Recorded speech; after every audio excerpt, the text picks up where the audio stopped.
Greetings, everyone. The webinar will begin at the top of the hour in about 1 to 2 minutes.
Welcome to today's National Physical Activity Society webinar titled Rural Areas, Innovations in Physical Activity. I'm Margy Bartley, a member of the National Physical Activity Society Board of Directors and Chair of the Webinar Committee. Today's webinar has been co-produced with the Physical Activity section at the American Public Health Association. This webinar is being recorded and can be found later today at the NPAS website, physicalactivitysociety.org. You can send questions at any time during the presentation. We will collect these and address them during the Q&A session at the end of today's presentation. The Continuing Education Certificate is posted on our website. Now, to briefly introduce today's speakers, starting with the current president of the National Physical Activity Society, Alan Beck. Alan comes from a rural area and knows how hard it can be to remain physically active. He has a PhD in health education and is on the faculty of the Prevention Research Center at Washington University in St. Louis, Missouri, where his focus is rural physical activity. Our second speaker today will be Natalie Roy. She is the Executive Director of the AgriSafe Network, a national network focused on improving the health of farmers and ranchers. Natalie is public health trained with an MPH and develops training and resources to advance the field of agricultural occupational health. Our third speaker today is Chris Lindberry. He is a school principal at Stanfield Elementary School in Arizona. Chris had a personal experience that led him to change the health environment at more than one school, resulting in healthier students and academic achievement.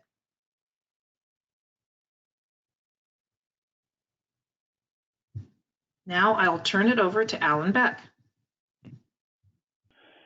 Hello, everybody. Thanks for being a part of this webinar today. I really appreciate your attendance. We will go ahead and get started. So a little bit about myself, if you can see my slides. So a little bit about why me? Why am I talking here today? So I grew up in a rural area myself. My idea of traffic is a combine, actually. That handsome little devil you see on the left side is me when I was a child, when I still had hair. After high school, I joined the military, as most of my classmates actually did at that time. The center is a photo of me being treated for my injuries while I was in Iraq, and on the right side is a photo of me from the USA Today in 2006. I was told by physicians my physical fitness is likely how I survived my injuries, and based on that, I got really interested in how your body can adapt via exercise. After that, I went into exercise science and exercise physiology for my bachelor's and master's degrees, respectively. And after that, I worked in cardiac rehab and really was astounded at how, I, as a clinical exercise physiologist, could prescribe exercise to the minute for these patients, but only if people showed up, and people weren't showing up is the problem in a rural area. So then I went back and pursued my PhD, as you said, in health education to better understand the human behavior. Why aren't people showing up? So while I was completing my dissertation on rural heart failure patients, I was pretty devastated and shocked when many of my participants would succumb to their disease, which got me more interested in the prevention of chronic diseases. So now I'm a project manager here at the Prevention Research Center at Washington University in St. Louis. I'm in charge of a grant aimed at increasing physical activity in rural populations, and that's pretty much what we're discussing here today. So my background with my PhD wants me to go through and see what the literature says. So I did the kind of a basic, Google Scholar. Let's look at physical activity or exercise. Got about 2 million results, and then I added rural on top of that and got about 1.24 million, so about half of the results. And I thought, well, we have a library. Let's go ahead and use their resources because they're awesome. The University Library, so they came up with 22, almost 23 million results for physical activity or exercise. But then when you add rural on that, it really drops down pretty drastically. Only about 16% of what like I see in the library focus on rural physical activity or exercise.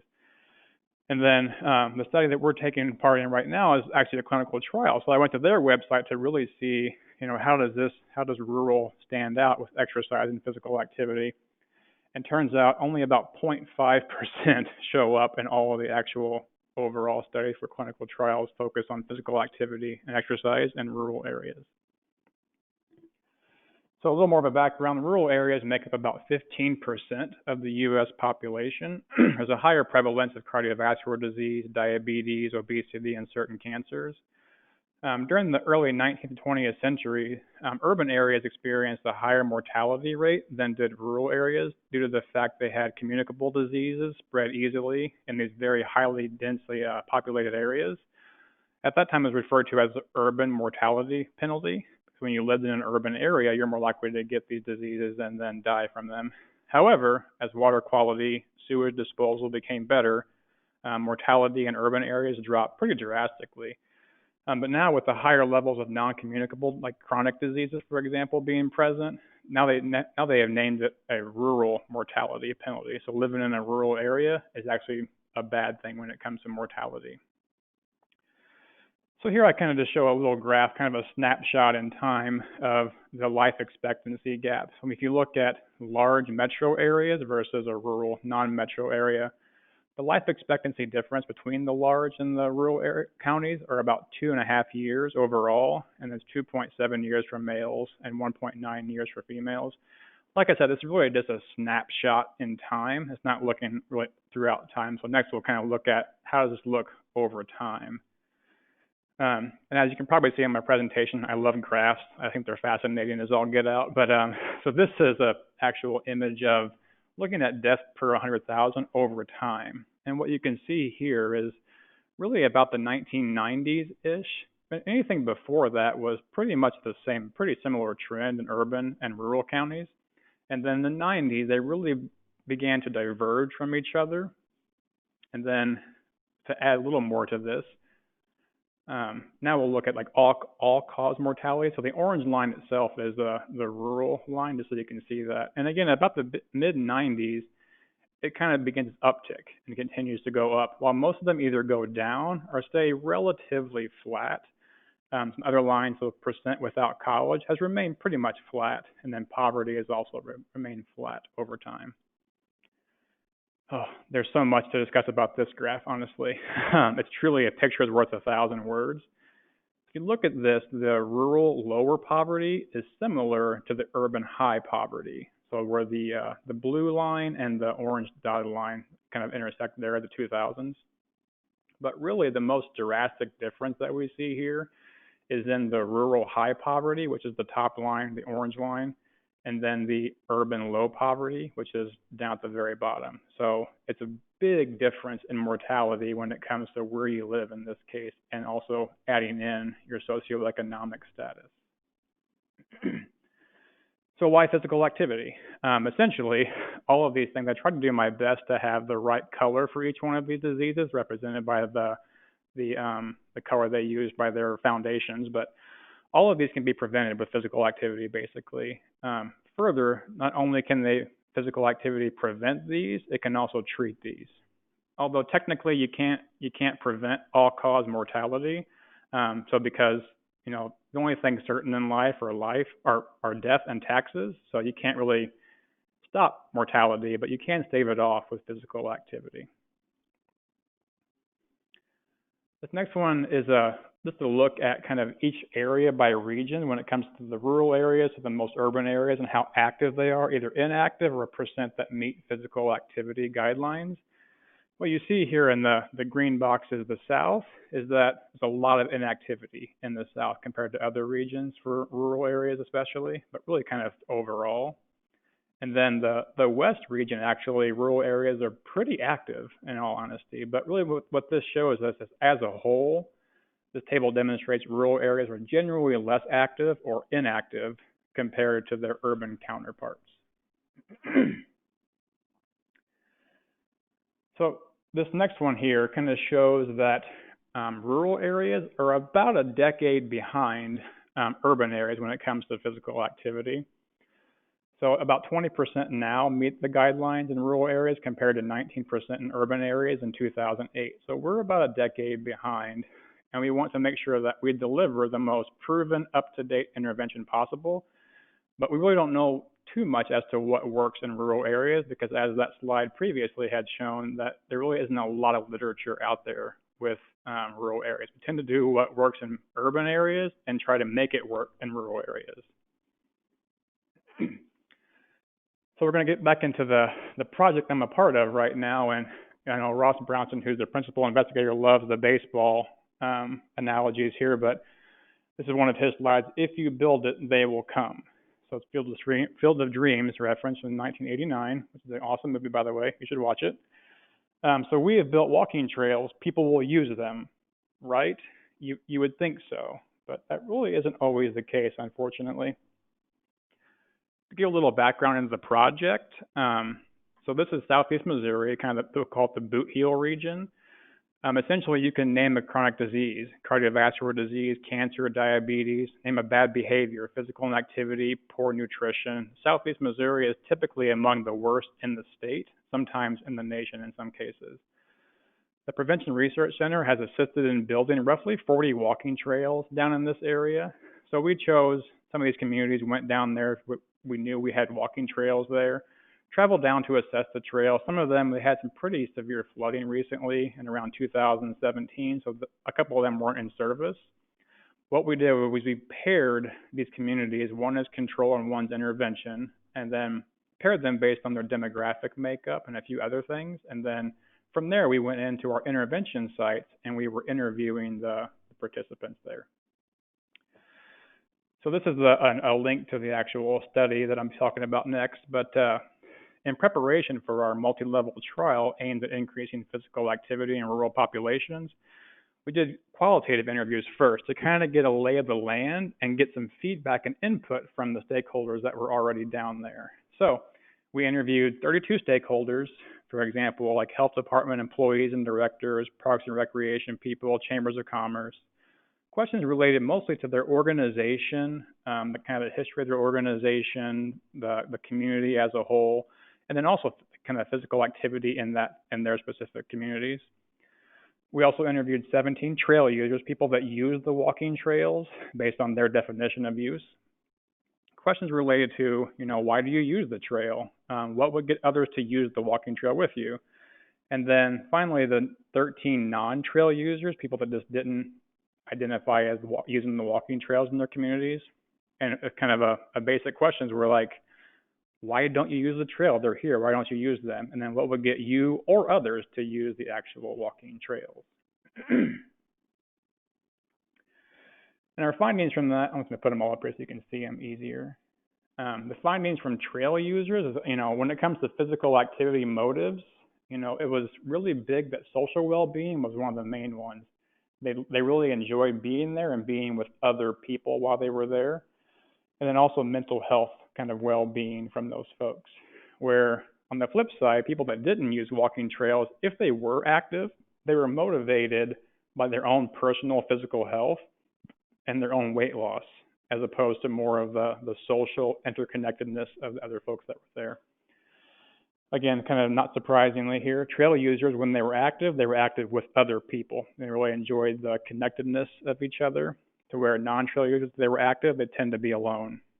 And then when we asked them what would promote physical activity in your area, trail users, they both actually said education, but trail users talked about enjoyment of nature, mental well-being, so the kind of common things throughout, to where non-trail users were more about convenience and available indoor spaces, because part of it can also be this is an area that gets pretty hot and humid, so that could be part of why they talked more about the available indoor spaces. Although I find it interesting that they both said that education is the key. But when you asked them what education meant, it was kind of hard to describe what that meant to them. The findings from the stakeholders, so like the Parks and Rec people, health departments, those type of folks, we found that towns of 6,000 or less, not surprisingly, had fewer resources, more informal organizations. They didn't necessarily have, .org websites or anything like that. And then a few key residents were involved in multiple aspects of community health. For example, we were at a meeting one time and we were talking to one person, a stakeholder there, and we asked, are there any other groups that we could be a part of? And she's like, oh yeah, you could be a part of this other group. And we asked, how do we contact them? How do we reach out to them? She's like, well, I'm on that committee and so is this person. So it's like the same people are on all the same health committees throughout the whole town.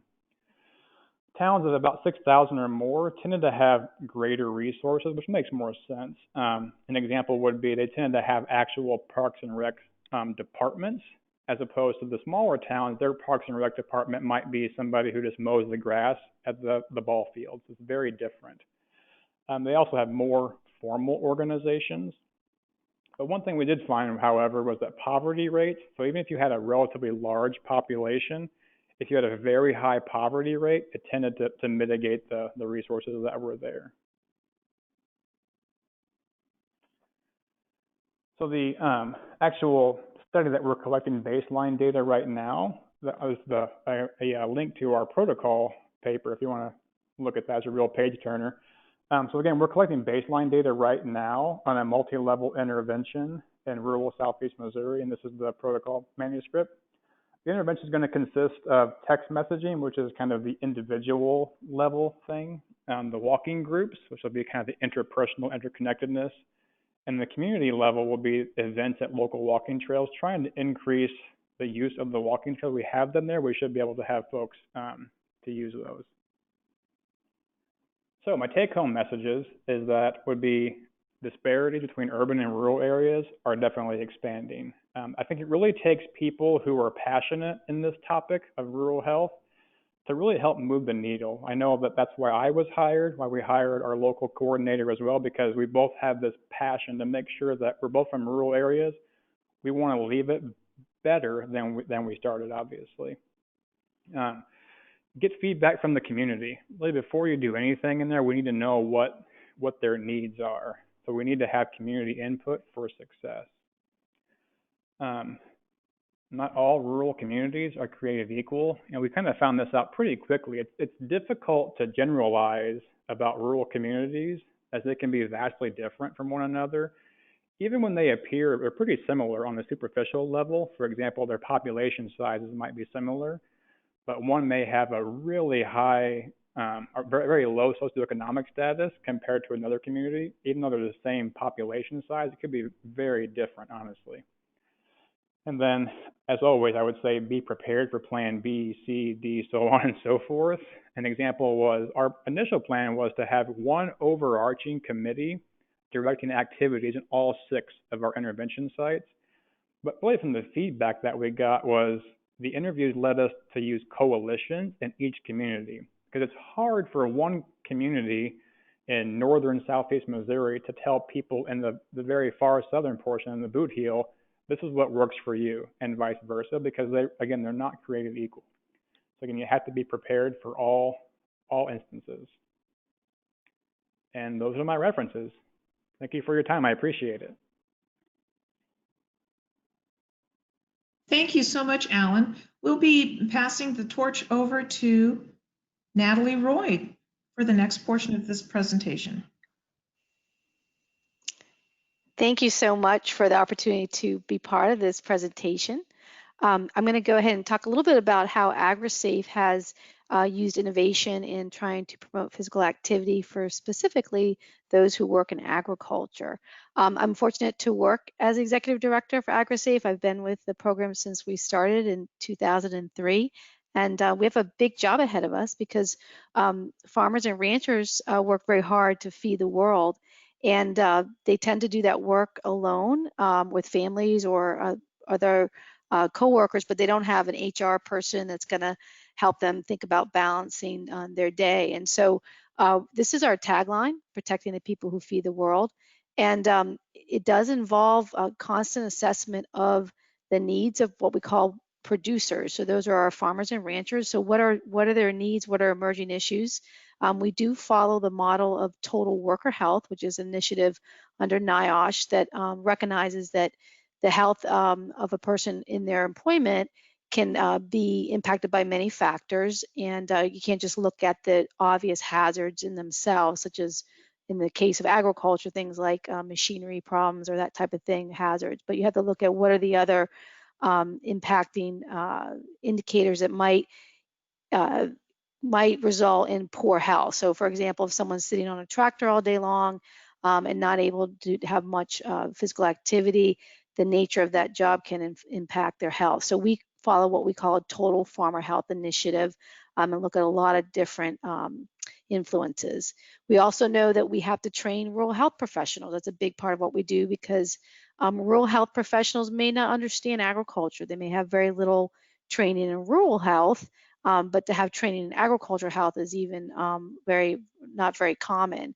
So a lot of our initiatives are geared towards getting that rural health provider, your rural doctor, nurse, PA, even pharmacist, up to speed on how does agriculture happen today? How do we understand it? And how are these health disparities different for this population? So you'll see a lot of our push out is related to that rural practitioner. And then another area that's really key for us is making sure we have strong partnerships. So, for example, we have NIOSH-funded ag centers throughout the country. We have rural research centers. AgriSafe's job is to continually advocate for that farmer and rancher so they're not forgotten when we think about rural health.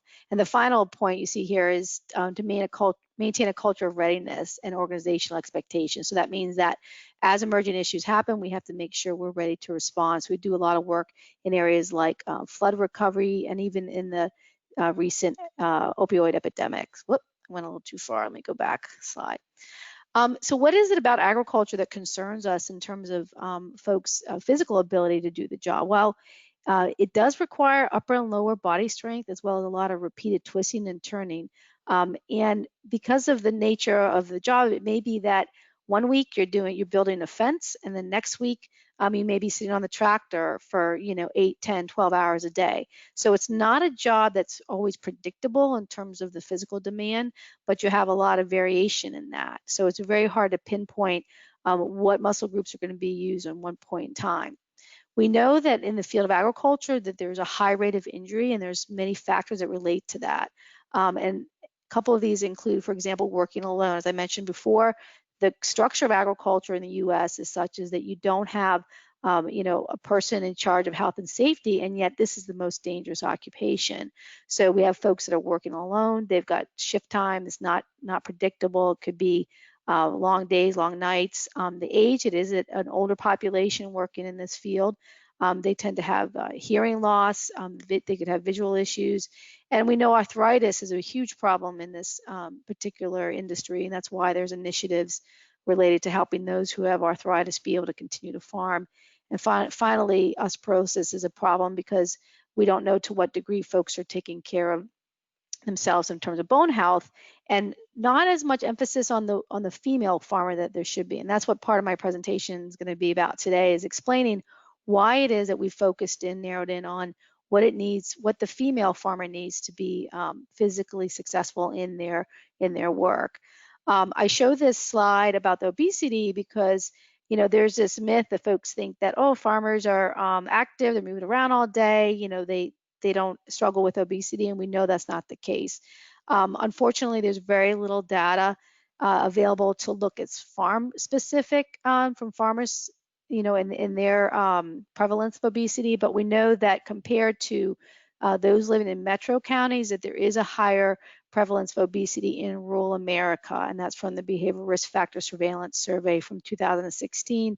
This is pretty well known, and so we certainly are concerned about those that are in agriculture, because in the years before, where they may not be sitting on that big equipment for so long and maybe more movement, you're seeing a lot of sedentary activity, even though there are times that it might be a little bit more active. The other factors that relate to the injury rates that are high among agriculture are just the nature of the job and folks' behavior. So, you know, they've got livestock they're dealing with. They may have weather demands that are going to cause people to kind of rush. You see a lot of fatigue, exhaustion. There's going to be, you know, when it's time to move things and it's heavy, you're going to just do it and get the job done. We don't, in other workplaces, like you might see in an industry setting that's more controlled, you're going to see things like handrails. You're not going to find that in agriculture. You're not going to find, you know, ladder safety, that type of thing. So it is a very, very high intensity operations, or a lot of movement. They're not necessarily coordination of work, so you could have someone cleaning while someone else is doing some other work, so you have a lot of slip fall hazards. So it really is kind of a ripe environment. If you are not physically fit for the job of agriculture and you're running in this setting that can be very chaotic, you're at great risk of injury. As I mentioned, some of these movements that we know related to injuries in agriculture, things like lifting objects that are too heavy, that's pretty standard. We see that. Repeated overhead work, awkward positions, vibration from hand tools as well as the tractors themselves, static load on arms and upper body, and inadequate design or size of hand tools. The design of hand tools and also equipment for women is inadequate, and so we see problems with folks that are working very, you know, hand in hand. Oftentimes folks think that women are kind of writing the bills there on the farm and taking care of that and maybe taking care of the children. But when it comes time for harvest season, they're right in there doing that work. We want people that work in agriculture to be prepared for those slippery surfaces, because we know they're gonna deal with them. But if they're not physically fit, if their bodies aren't ready, we see a lot of injuries related to slips, trips, and falls. You can see from this slide that human factors play a high percentage in the percentage of people who suffer from that just from their own personal response to those surfaces. I want to just real briefly, for those of you who may not be too familiar with what's happening in agriculture, and you know, I grew up in New Hampshire on a hobby farm. We had 200 acres, and my parents pretty much had us do everything under the sun, as well as having full-time jobs. So I fell in love with rural living then as a child, moved to Iowa, thought I knew what agriculture was coming from New Hampshire, completely different in Iowa. And then now I'm here in Louisiana, and I'm fortunate to direct this organization. But across the board, wherever you're from, you're going to see that this population does suffer from a high rate of musculoskeletal disorders. And that is injury to soft tissues caused by sudden sustained exposure to repetitive motion, force, vibration, and awkward positions. Unfortunately, the data that we have available for this population is very limited. It's inadequate. And so you can see from the slide that I'm showing that some of it relates to studies that have been done in other countries, for example, with dairy farmers I think that one's from Ireland. Yeah, so we know there's no question that the MSDs are high among this occupation. We know that they suffer back pain. There's a you know, basically it's a matter of a chronic life of living with severe back pain. They don't tend to get care for that. All of this is like a domino effect. This is why we are very concerned with opioid misuse among this population, because they are just dealing with pain on their own. And it goes back to the beginning here, where we say, okay, are they physically fit to do the job at hand to hopefully reduce these injuries? And are there ways that we can reduce the load on them in the job they're doing? So perhaps you're not lifting such a heavy load. But physical activity has to be part of the initiatives coming from AgriSafe, because if you're not fit for the job at hand, you're at greater risk of injury. This particular slide is from the Bureau of Labor Statistics. It places agriculture, forestry, fishing, and hunting at the top in terms of incidence rate of injury and illness for non-injuries by this industry. So there's lots of work to do, and unfortunately, again, there's not an overarching organization that's going to mandate anything for this population. So we have to do our job in promoting this at the community level. In terms of prevention strategies, you know, there's an organization called Agribility, and I should have had a slide up here to demonstrate the work they're doing, but that's USDA funded. They fund about half of the states in the country, and that allows that program helps bring folks that are disabled in farming and bring them to a point where they can continue to farm. Because if anybody knows a farmer, they don't want to stop, right? They want to go to the end. But they do deal with folks who have physical limitations, arthritis and such, to get them farming. So that group is doing some great work. There's areas, for example, where they're doing education on proper lifting and handling. We want to know that promotion of early back care is happening, and posture, which is some of the things that we've developed. I'll show you some of that work. Arthritis, as I already mentioned, Agribility has been doing a great job in trying to make sure that those with arthritis can continue to farm and farm well. It's a really hard challenge. And then, of course, ergonomics in the work site, and I've talked a little bit about that, for example, in terms of reducing heavy workload. So it looks like I'm getting a little bit tight on time here, so I'm gonna get through some of these slides about warm up, but I'm probably speaking to the choir here. You all know about warm up, and it's the same thing in agriculture. You know, when they wake up in the morning and they've got a job and they've got to harvest grain or move livestock, there has to be warm up before and a cool down after. And if any of you have folks or family members that are farm or you farm yourself, that's a hard charge to do, right? Take the time to do that. We know it serves two major purposes, right? Warm up to enhance performance and prevent injury. I mean, this is common in sports, but we have to see this in other fields as well in terms of people's occupation and encourage that. So a lot of our initiatives are aimed at that warm up and also the cool down after a very strenuous day. I'm going to skip right to this slide here about the female agriculturist. And again, the first emphasis for us, we had not spent time, AgriSafe, in really promoting physical activity among agriculture until probably the last 2 or 3 years. I mean, we know that from a cardiovascular standpoint, obviously it leads to good heart health, but we also believe that it leads to good injury prevention and also helps with the mental health of agriculture, which we know is very stressful, lots of stressors. And the problem was that there wasn't an initiative to look at what are women doing in agriculture, and are they ready for the job at hand, knowing that job can change every day.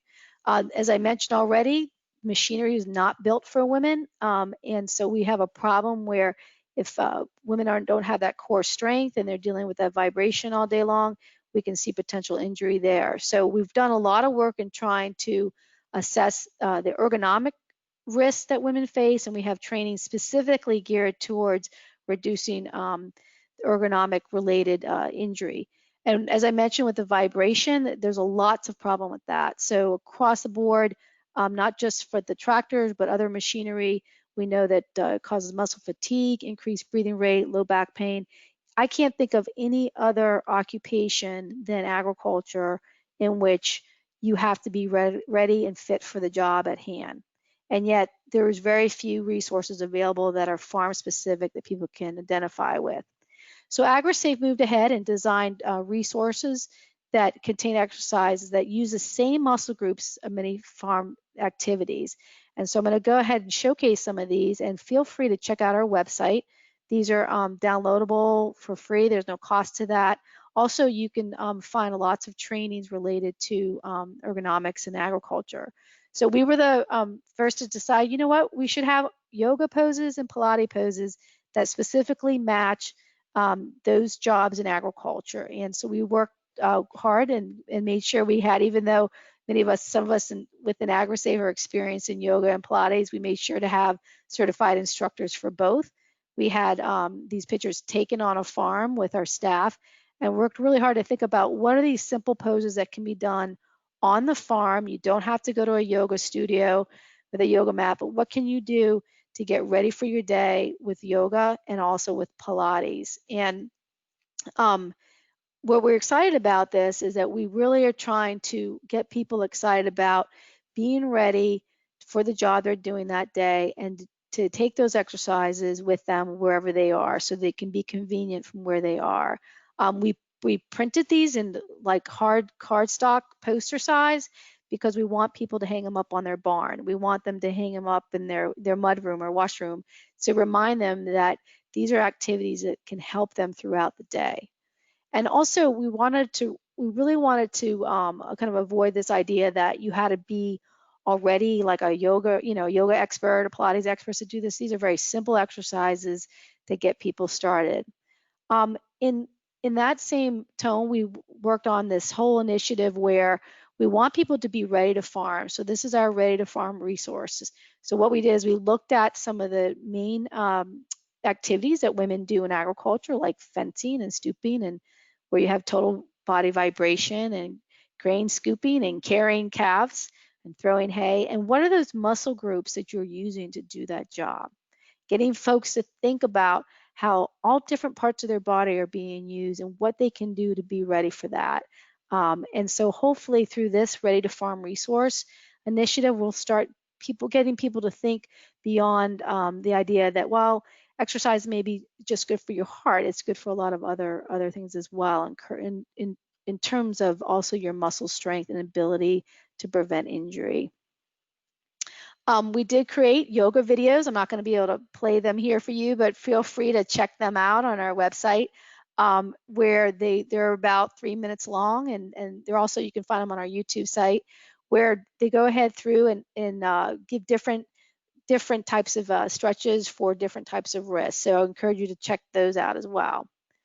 Whoop, I think I played it by mistake. Let me get, sorry about that. All right, let me pause that. All right, sorry about that. It went a little forward.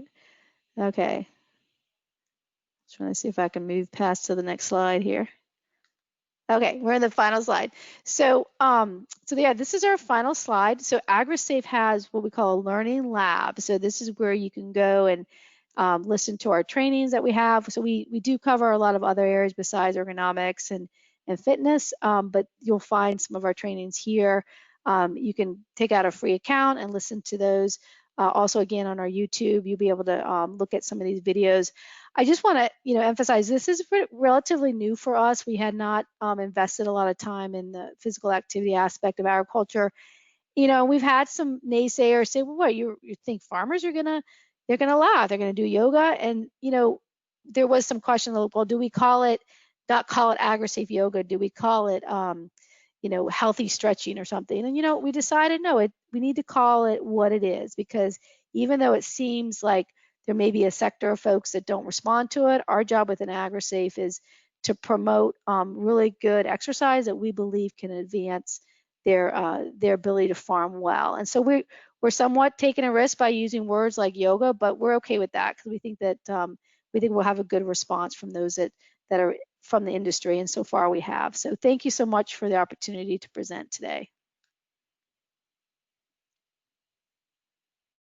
Thank you very much, Natalie. Now we will pass it over to Chris Lindberry for the final chapter in today's presentation.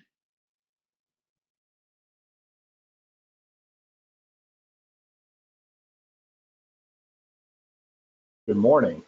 My name is Chris Lindberry. It's wonderful to be here with you this morning. The screen is supposed to be black, so don't think for a second that maybe you've missed something. What I'd like you to do is I'd like to start out a little bit by just asking you to clear your mind.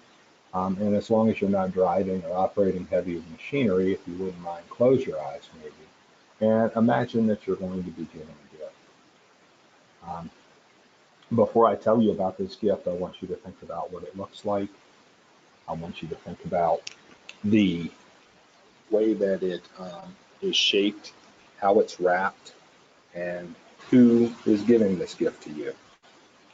I also want to tell you that this gift has the power to change the world. It has the power to change the way that you see the world. It has the power to change relationships that you have. And it has the power to bring about, to bring you closer to thousands of people than you thought possible. Also, this gift is smaller than the head of a pin. Go ahead and open your eyes. And my guess is that most people here know what this is. This is a Tiffany's box. That's not the kind of gift that we're talking about, though. And the kind of gift we're talking about, as I said, is smaller than a pinhead. On January 6th of 2006, I received this gift, and this is what it sounded like.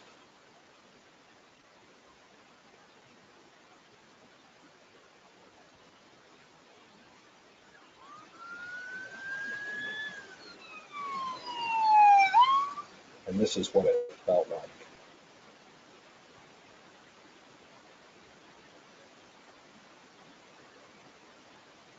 And this is what I almost lost.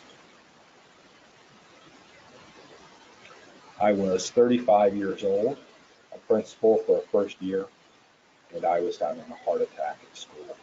My blood pressure was 157 over 109, and I was scared out of my mind. And what happened that day truly did change things, and I do truly see that as a gift, because it did cause me to change the way that I look at education and the way that I have been able to connect to my purpose. So, as stated earlier in the podcast and introductions, I was the principal at Stanfield Elementary School for 6 years. It is certainly not your ordinary elementary school. Hey, Chris.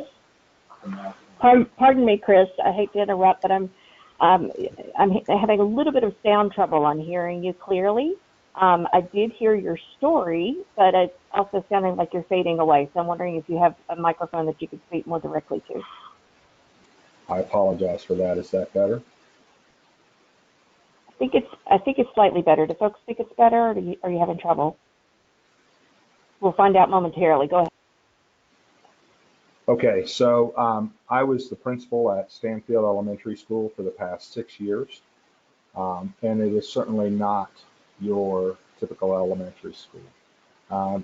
This is a school in very rural Arizona. We're about 55 miles south of Phoenix, kind of halfway between Phoenix and Tucson. My population was about 500 students, 75% of those students being Hispanic, about 20% of those students being Native American, and about 5% of those students kind of being everything else. So in an environment like that, with not only a socioeconomically challenged population, but in many ways, highly marginalized populations from a lot of different angles, whether it's based on the fact that they live on the reservation, or some of them are migrant farmers. There's a population that is highly marginalized and at much greater risk for heart disease, type 2 diabetes, and obesity. We do have some claims to fame. You'll see in that picture a picture of John Wayne, and he and one of our other local people formed a partnership, and that's where his cattle ranch was. The lady up to the top right-hand corner there is Ophelia Cepeda. She is a world-renowned poet and expert on the Tohono O'odham Indian language, and was a graduate of our school who grew up in Cockleboro, which is a village near our school on the reservation. And then the picture at the bottom is a picture of our first building. It's actually an adobe building, and the building is now gone. However, the foundation of that building is still there. So, as I said, I told you a little bit about the demographics. I think what else is important to know is 96% of the students qualify for free lunch. Average annual income in that zip code is $5,000 a year for a family of 4. This is a highly impoverished population. Back in, I think it was 2016, there was a study done on stress and zip code. And Stanfield's zip code was found to be the 8th most stressed zip code in the United States. That's based on distance to healthcare, distance to shopping, food desert, unemployment, as well as distance to work. So this is a tough population, a tough area for people to be in. So what we had to do was, I'm going to share with you a little bit about how that heart attack in the beginning helped me to change my perspective on education and become what I strive to be as a leader of change in the way that we look at school. We started with some character education that I felt was really important for our students to get, but the problem was that for many of my kids, what was currently being implemented or implemented in a lot of schools in more urban areas didn't really speak to them. So we implemented what is called the Code of the West. It's based on the book, The Code of the West, Cowboy Ethics, What Main Street Can Learn from the Wild West. And it talks about this code, these 10 pillars or principles. Living each day with courage, taking pride in your work. It's spoken in a way that I think kids in a rural environment, and I know that kids in our environment, were able to identify with, internalize, and apply. So we started doing some different things with that, from character education and behavior cards throughout the school, daily point sheets, belt buckles, and integrated it into lessons on a daily basis, as well as tying our student code of conduct. Everything in our student code of conduct was tied directly to the Code of the West. So I talked for a few minutes earlier about purpose, and I think what happened when I had that heart attack was it truly did make me reevaluate my true purpose. What is it that I'm trying to do as an educator? Is my purpose to educate or to school? And if my purpose is to school, then, you know, in America, we're doing a halfway decent job of that. And when I say schooling, I say teaching kids. I see that as teaching kids how to perform on a test. When I think of educating, I think that is about problem solving and helping to create people who are able to contribute to our society. And if we have children dying younger than their parents, or lower life expectancies than their parents, then really what's the point of trying to make the difference that we're trying to make if they're not going to be here? So I do believe that our purpose is to educate, not to school. And so after my heart attack in North Carolina, I changed things up at school. It really brought about I think a lot of interest on my staff's part, because I was one of the youngest people on staff. So that helped me get buy-in. I wouldn't recommend going out and having a heart attack in order to do that. However, it worked in my particular situation. What we did was we decided that we were going to make some changes. Now, I think it's important to note that we started with my heart attack and what was going on with the adults in the building. I think what else is important is that when you're talking about educators, what's going on in the building with adults always leads to what's happening with kids. And 4 months after my heart attack, we found out that there was a 5th grade child in a neighboring district who had committed suicide over his end of grade test scores. And it really made us think about, you know, what is our purpose? This is crazy. We're so focused on testing and not focused on kids. So we switched things up. I required 60 minutes of physical activity every day for every kid in grade K through 8. I also required my teachers to integrate health and wellness into the curriculum on a daily basis. So what that means is we know that when we tear down interdisciplinary walls, we enhance cognitive function and learning. So if my teachers were teaching an English lesson, math lesson, science lesson, etc., they had to find a way to incorporate either physical activity or health and wellness into that lesson, and then turn that lesson plan into daily. I also partnered with my local hospital, their Department of Health Promotion and Disease Prevention, and we were able to get full lipid panels done on the staff. They came and met with my staff every month. And this was in 2006, so it was before Michelle Obama came in and really made positive change when it comes to school lunch, and I threw all the junk out of the cafeteria. What's interesting is when you talk about we're going to do 60 minutes of physical activity every day, the first thing people say is that that's going to negatively impact instruction. Well, what we found was that we had 3 years of academic growth in a 2-year time period. We moved from a borderline low-performing school to one of the top 10% of schools in the state of North Carolina. I decreased my staff absences by 27%. Now, this is important because that's 85 days that my kids had their teacher instead of a substitute. And if you haven't been in school in a while, things have not changed with substitutes. It's still very challenging for those people. I also was able to, through what we implemented, decrease the BMI of students on every grade level. And we also, because we focused on the health and wellness of our staff, were able to decrease cholesterol, lipids, and weight of all participating staff members. Now here at Stanfield Elementary School, I implemented 30 minutes of physical activity every day. In addition to that 30 minutes of physical activity every day, or recess every day, we implemented PE for all K through 5 students at least 4 times a week, and PE for middle grade students every day. So we continued to offer quite a bit of physical activity every day, well over an hour in most cases for our kids. We improved our offerings in the cafeteria. We're the only school in Arizona to ever meet the criteria for the Gold with Distinction Award from the USDA's Healthier U.S. Schools Challenge criteria. We started to see a turn in our academic achievement, and in the process, we won a $100,000 fitness center from the National Foundation of Governors Fitness Council.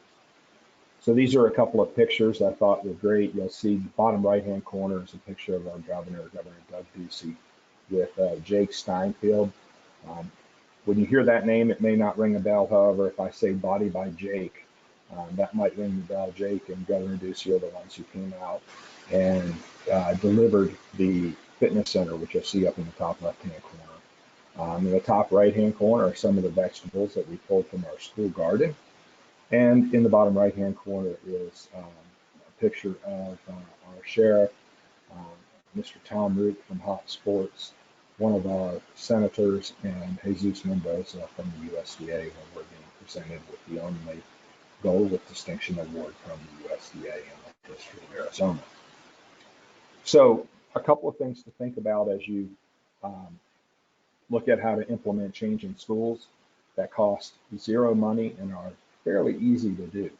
The first is putting lunch after recess.